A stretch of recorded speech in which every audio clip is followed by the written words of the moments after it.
حضرت رابعہ بصریہ کی کیا شاندار باتیں ہیں. ایک بار آپ کے گھر میں ایک چور آ گیا. اچھا آپ تھیں بڑی نیک پارسا, آپ کے پاس کوئی سامان ہی نہیں تھا. چور آ کے حیران ہو گیا کہ گھر میں چوری کیا کروں, ایک لوٹے کے سوا کوئی چیز ہی نہیں تھی پورے گھر میں. اس کمرے میں گیا, ادھر گیا, بہت تلاش کیا, کچھ بھی نہیں ملا. اب جب دیکھا کچھ نہیں ہے تو باہر نکلنے کا ارادہ کیا. حضرت رابعہ بصریہ نے اسے دیکھ لیا. آپ نے فرمایا کہ اگر تم چالاک اور ہوشیار چور ہونا تو کوئی چیز لیے بغیر نہیں جاؤ گے. اس نے کہا مجھے تو کچھ مل ہی نہیں رہا تو میں کیا لے کر جاؤں. تو آپ نے فرمایا کچھ نہ کچھ تو تم لے کر جاؤ گے. ایسا کرو جو لوٹا تمہیں نظر آئے نا اس سے وضو کرو اور کمرے میں داخل ہو جاؤ, 2 رکعت نماز ادا کرو, کچھ نہ کچھ تم لے کر جاؤ گے.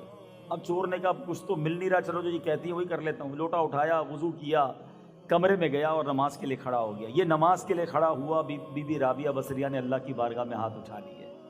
کہا یا اللہ یہ میرے پاس آیا, اس کو ملا کچھ نہیں, میں نے تیری بارگاہ میں کھڑا کر دیا ہے. اللہ تو فضل و کرم سے محروم نہ کرنا, تو اسے خالی نہ لوٹانا.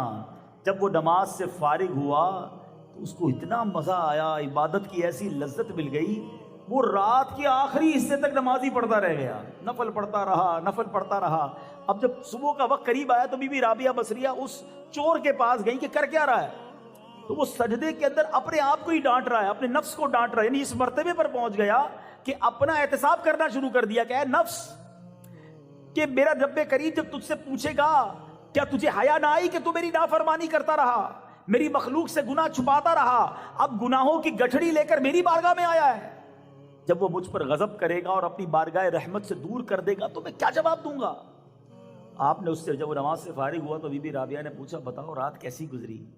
تو کہتے خیریت سے گزری, عاجزی اور انکساری کے ساتھ میں اپنے رب کریم کی بارگاہ میں کھڑا رہا. اس نے میرے ٹیڑھے پن کو درست کر دیا, میرا عذر قبول فرما لیا, میرے گناہوں کو بخش دیا اور مجھے میرے مطلوب و مقصود تک پہنچا دیا. پھر وہ شخص چہرے پہ حیران و پریشانی کے آثار لیے چلا گیا. اب سنو پیارے اسلامی بھائیوں, اب جو اگلا پیراگراف ہے نا, اللہ اکبر, یہ بڑوں کی بڑی باتیں ہیں. حضرت رابعہ بصریہ نے اب اللہ کی بارگاہ میں پتہ ہے کیا کہا, پھر ہاتھ اٹھائے کہ یا اللہ یہ شخص تیری بارگاہ میں ایک گھڑی کھڑا ہوا, تو نے اسے قبول کر لیا.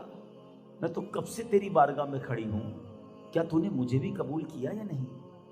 یا اللہ میں بھی تو تیری بندی ہوں. یعنی یہ نہیں کہ اپنا کمال سمجھا, آپ کہہ رہی مولا اس کو تو نے قبول کر لیا, میں تو بہت عرصے سے تیری عبادت کر رہی ہوں, مولا مجھے بھی تو قبول فرما لے. اب غیب سے آواز آئی, اے رابعہ ہم نے اسے تیری وجہ سے ہی قبول کیا ہے, تیری وجہ سے ہی اپنا قرب عطا فرمایا ہے. آئے ہائے ہائے, یہ ہوتے ہیں اولیاء کرام. چور آئے نا اس کو ولی بنا دیتے ہیں.